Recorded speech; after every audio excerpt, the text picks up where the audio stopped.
Hey everybody, so today I want to talk to you about how children learn.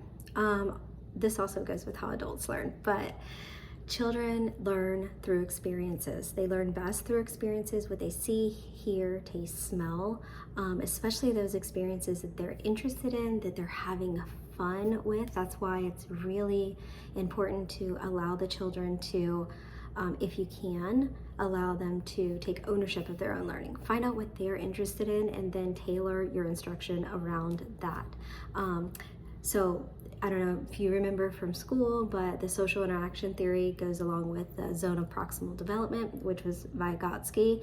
He described the distance between the actual development as determined by the independent problem solving and the level of potential development as determined through the problem solver under adult guidance or in collaboration in a group. That just means it's very important in the learning environment that as the teacher, the educator, the parent, whoever's teaching, that we understand that ZPD, the zone of proximal development, and how to use it when we're scaffolding. So my teachers out there, you know, scaffolding is we find out whether the curriculum that we're teaching, is it too hard? Is it too easy? And we need to make it, change it to differentiate for the child. So if we can provide just the right amount of assistance, meaning not too much and not too little, we can actually help the students grasp learning. And the biggest thing for me is that confidence. What I've seen in the classroom, even with my own little ones, is if you can help them gain confidence in themselves, they can become an independent learner. And that really helps them, especially in adulthood. They have confidence in themselves because they can find the answer. They always don't need to lean on someone else.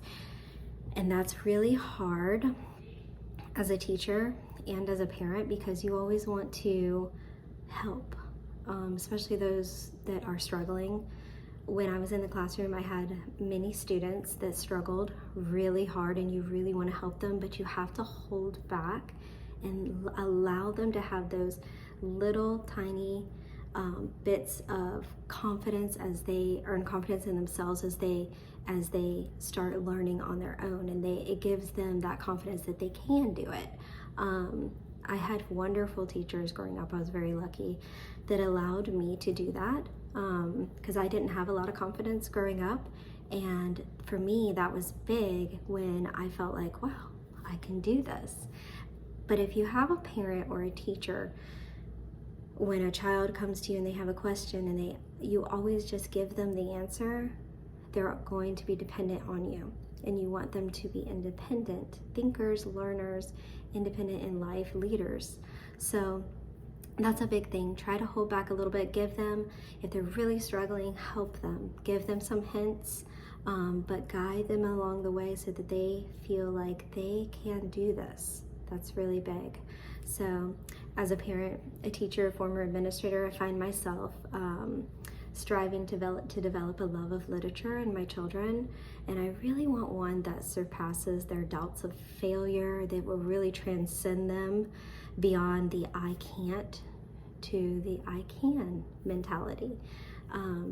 So for me, I find out what my children are interested in. We go to the library once a week and we find books that they're interested in and we delve into that. And that's really one of the things I love about homeschooling. I'll go into that on another podcast, but why I chose to leave teaching.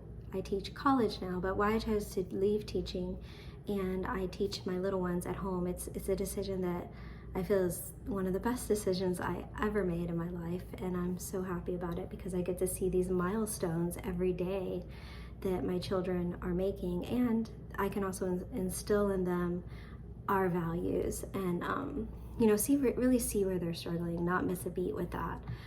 One thing I'd like to challenge you, if you're not already doing this, is to try to create that love of literature in your children. Encourage them to explore, create, and inquire about knowledge as a way of life that will ultimately drive them to want to learn more. So how could you do that? Think about, what your little ones are interested in. How can you get them more excited about it? I know I have boys, so we go outside a lot and they love everything to do with nature and getting their hands in the dirt and then learning more about that. So anything for us related around that is interesting for them.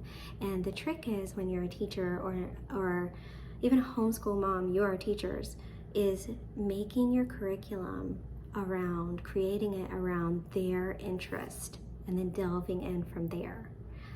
Thank you for listening, and if you haven't, check out my website at brooklayton.com. If you have any questions, you can email me, and thank you for listening.